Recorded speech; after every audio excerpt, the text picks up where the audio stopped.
શિયાળા વિશે નિબંધ. શિયાળો એ 4 ઋતુઓમાંનો એક સૌથી મનમોહક અને અનોખો ઋતુ છે. ગુમાવેલા પાનખર, ઠંડક અને પવન સાથે શિયાળાનો અવસર આપણને પોતાની જાતને નવા રીતે અનુભવું કરાવે છે. જ્યારે આ ઋતુનું આગમન થાય છે, ત્યારે પ્રકૃતિ નવા વરણ અને સુંદરતા સાથે જાગૃત થાય છે. આ ઋતુ સામાન્ય રીતે નવેમ્બર મહિનોથી શરૂ થઈને ફેબ્રુઆરી સુધી રહે છે. શિયાળાની શરૂઆતમાં ઠંડીનું પ્રમાણ ધીમે ધીમે વધે છે, અને સવારે અને રાત્રે શીતળતા વધુ અનુભવી શકાય છે.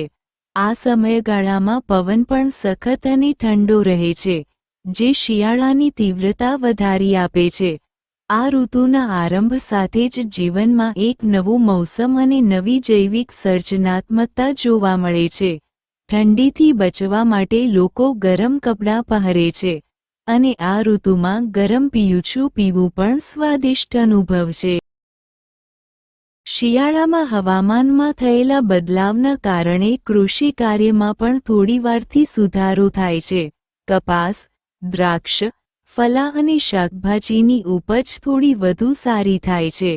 આ ઋતુમાં ખેતી માટે અનુકૂળ માહોલ હોય છે.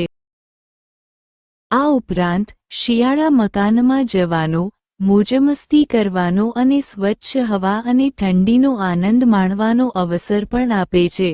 શિયાળાની ઠંડી સાથે થતી વરસાદની સુમધુર હવાઓ, ચીંચી સાથેનો વિલાસી અનોખો અનુભવ આપણને શાંતિ અને શીતળતા આપે છે.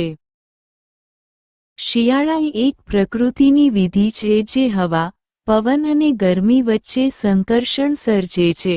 શિયાળા શ્રેષ્ઠ સમય સાહસિકીય મજા અને આરામ અનુભવવાનો શ્રેષ્ઠ સમય હોય છે.